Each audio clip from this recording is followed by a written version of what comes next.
नमस्कार। ये आकाशवाणी शिमला है। अब आप राजकुमारी चंदेल से प्रादेशिक समाचार सुनिए। आज के मुख्य समाचार। मुख्यमंत्री सुखविंदर सिंह सुक्खू ने प्रदेश में सौर ऊर्जा उत्पादन बढ़ाने की आवश्यकता पर दिया बल। आगामी 6 माह में 50 मेगावाट सौर ऊर्जा का होगा दोहन। लोक निर्माण मंत्री विक्रमादित्य सिंह ने उत्तराखंड के मुख्यमंत्री पुष्कर सिंह धामी से दोनों राज्यों के विभिन्न मुद्दों पर की चर्चा। ग्रामीण विकास मंत्री अनिरुद्ध सिंह ने नालदेहरा व छोटा शिमला में हिम इरा हाट के भवन का किया शुभारंभ। और शिमला, मंडी व कुल्लू जिलों में बादल फटने के बाद से लापता लोगों की तलाश लगातार जारी। अब तक 22 शव बरामद। अब समाचार विस्तार से। मुख्यमंत्री सुखविंदर सिंह सुक्खू ने सौर ऊर्जा उत्पादन को बढ़ाने की आवश्यकता पर बल देते हुए कहा है कि प्रदेश आगामी 6 महीने में लगभग 50 मेगावाट सौर ऊर्जा का दोहन सुनिश्चित करेगा। शिमला में आज ऊर्जा विभाग के वरिष्ठ अधिकारियों के साथ एक समीक्षा बैठक की अध्यक्षता करते हुए उन्होंने कहा कि ऊना जिला के पेखू बेला में 32 मेगावाट की सौर ऊर्जा परियोजना स्थापित की गई है और कुटलैहड़ क्षेत्र में 10 मेगावाट जबकि गगरेट में 5 मेगावाट की सौर ऊर्जा परियोजनाएं निर्माणाधीन हैं। सुखविंदर सिंह सुक्खू ने कहा कि सौर ऊर्जा उत्पादन के क्षेत्र में प्रदेश के लोगों को प्रोत्साहित किया जा रहा है ताकि इन परियोजनाओं से प्रदेश के लोग आजीविका कमा सकें। प्रदेश को 31 मार्च 2026 तक हरित ऊर्जा राज्य के रूप में स्थापित करने की प्रतिबद्धता दोहराते हुए मुख्यमंत्री ने कहा कि इस लक्ष्य की प्राप्ति के लिए प्रदेश सरकार हरित उद्योगों को बढ़ावा दे रही है। उन्होंने कहा कि सौर ऊर्जा पर्यावरण हितैषी और ऊर्जा का नवीकरणीय साधन है। मुख्यमंत्री ने अधिकारियों को सौर ऊर्जा परियोजनाओं के कार्य में तेजी लाने और समयबद्ध पूर्ण करने के साथ साथ नई परियोजनाओं के लिए स्थान चिन्हित करने के निर्देश भी दिए। बैठक में उद्योग मंत्री हर्षवर्धन चौहान सहित अन्य वरिष्ठ अधिकारी मौजूद रहे। राज्यपाल शिव प्रताप शुक्ल ने प्रदेश में नशे की बढ़ती प्रवृत्ति पर चिंता व्यक्त करते हुए इस बुराई पर पूरी तरह रोक लगाने के लिए सामूहिक प्रयासों पर बल दिया है। शिमला में आज दैनिक समाचार पत्र द्वारा आयोजित शिमला के मेधावी कार्यक्रम की अध्यक्षता करते हुए उन्होंने कहा कि नशे जैसी बुराई को रोकने में शिक्षकों को अपनी महत्वपूर्ण भूमिका निभाने के लिए आगे आना चाहिए। राज्यपाल ने कहा कि शिक्षा का उद्देश्य अच्छे गुणों का सृजन कर बेहतर इंसान बनाना और बच्चों का लक्ष्य राष्ट्र का निर्माण होना चाहिए। शिव प्रताप शुक्ल ने विद्यार्थियों से समय का सदुपयोग कर भविष्य की चुनौती के लिए तैयार रहने का आह्वान किया। उन्होंने अभिभावकों से आग्रह किया कि बच्चों के समग्र विकास के लिए उन्मुक्त वातावरण उपलब्ध करवाएं और उन्हें सही दिशा प्रदान कर उनका सर्वांगीण विकास सुनिश्चित करें। राज्यपाल ने इस दौरान शिमला शहर के 28 स्कूलों के 356 मेधावियों को सम्मानित किया।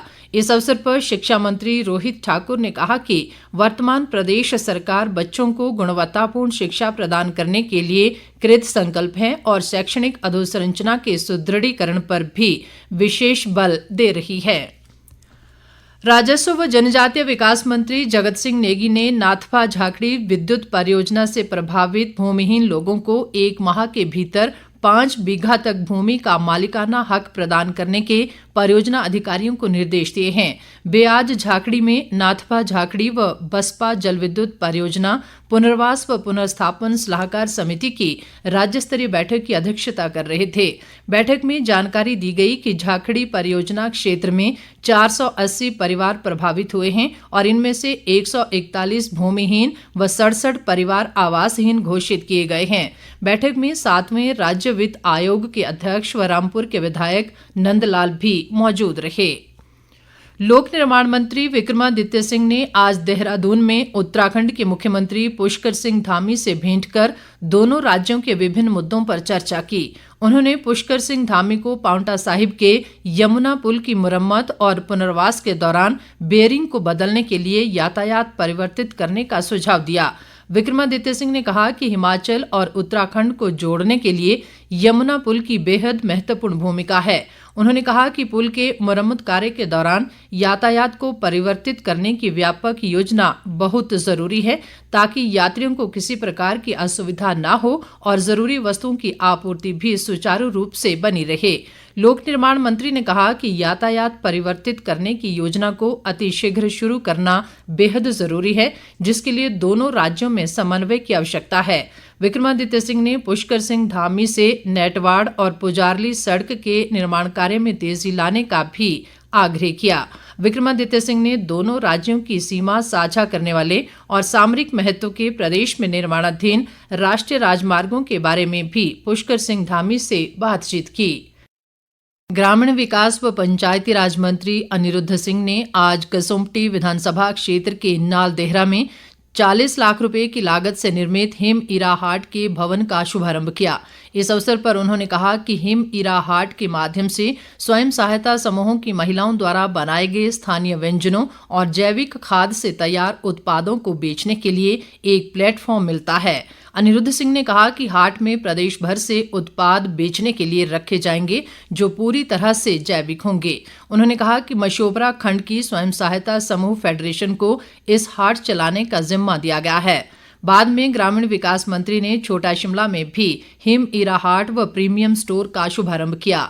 इस मौके पर उन्होंने कहा कि शिमला में लिफ्ट के समीप नगर निगम पार्किंग में राष्ट्रीय ग्रामीण आजीविका मिशन के माध्यम से 2 करोड़ की लागत से एक विक्रय केंद्र बनाया जा रहा है, जो अगले 6 महीने में बनकर तैयार हो जाएगा। प्रदेश के शिमला, मंडी और कुल्लू जिले में बादल फटने के बाद से लापता लोगों की तलाश के लिए सर्च अभियान लगातार जारी है। समेज में चल रहे सर्च ऑपरेशन के 7वें दिन आज सुबह सैंज के समीप सतलुज नदी के किनारे एक और शव बरामद हुआ है। शिमला के उपायुक्त अनुपम कश्यप ने बताया कि महिला का ये शव पूरी तरह क्षत विक्षत है और शव को पोस्टमार्टम के लिए रामपुर अस्पताल भेज दिया गया है। साथ ही कुल्लू जिला प्रशासन को भी इस बारे में सूचना दे दी गई है। 31 जुलाई को प्रदेश के कुल्लू, मंडी और शिमला जिलों में बादल फटने की घटनाओं में अब तक कुल 22 लोगों के शव बरामद किए जा चुके हैं। इनमें समेज में 10, मंडी के राजवन में 9 और कुल्लू के मलाणा व बागीपुल में 3 शवों को बरामद किया गया है। मंडी के उपायुक्त अपूर्व देवगन ने बताया कि बादल फटने के कारण लापता 10 लोगों में से 9 को ढूंढ लिया गया है, जबकि तेरंग हादसे में लापता एक व्यक्ति की तलाश लगातार जारी है। उन्होंने कहा कि लापता व्यक्ति को ढूंढने के लिए तलाशी अभियान का दायरा बढ़ा दिया गया है। उपायुक्त ने कहा कि प्रभावित परिवारों को गैस कनेक्शन, राशन और मेडिकल किटें भी उपलब्ध करवा दी गई हैं। इसके अलावा सभी मृतकों के परिजनों को 4-4 लाख रुपए की सहायता राशि जारी की गई है। गौरतलब है कि बीते 31 जुलाई की मध्यरात्रि बादल फटने के कारण बाढ़ से समेज गांव में भारी तबाही हुई है। हादसे में कई घर, स्कूल और स्वास्थ्य केंद्र भी बह गया था।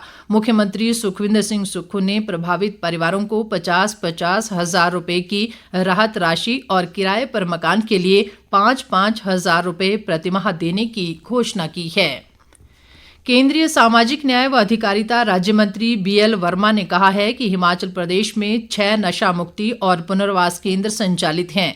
इनमें कुल्लू, हमीरपुर और ऊना में 3 पुनर्वास केंद्र, जबकि शिमला, कांगड़ा व सरकारी अस्पताल कुल्लू में एक नशा मुक्ति केंद्र स्थापित हैं। राज्यसभा सांसद डॉक्टर सिकंदर कुमार द्वारा संसद में पूछे गए एक सवाल के जवाब में उन्होंने ये जानकारी दी।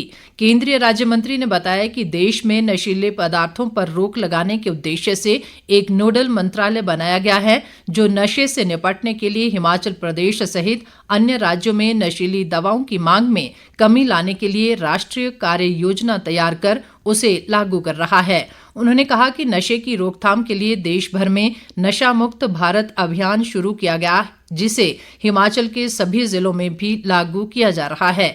इस दौरान सांसद सिकंदर कुमार ने कहा कि नशे की समस्या से निपटने के लिए हम सभी को मिलकर प्रयास करने होंगे।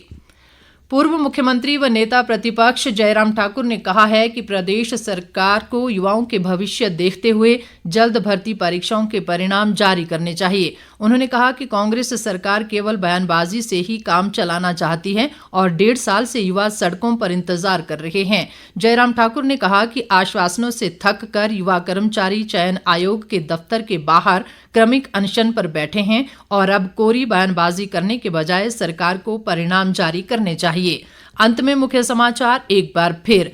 मुख्यमंत्री सुखविंदर सिंह सुक्खू ने प्रदेश में सौर ऊर्जा उत्पादन बढ़ाने की आवश्यकता पर दिया बल। आगामी 6 माह में 50 मेगावाट सौर ऊर्जा का होगा दोहन।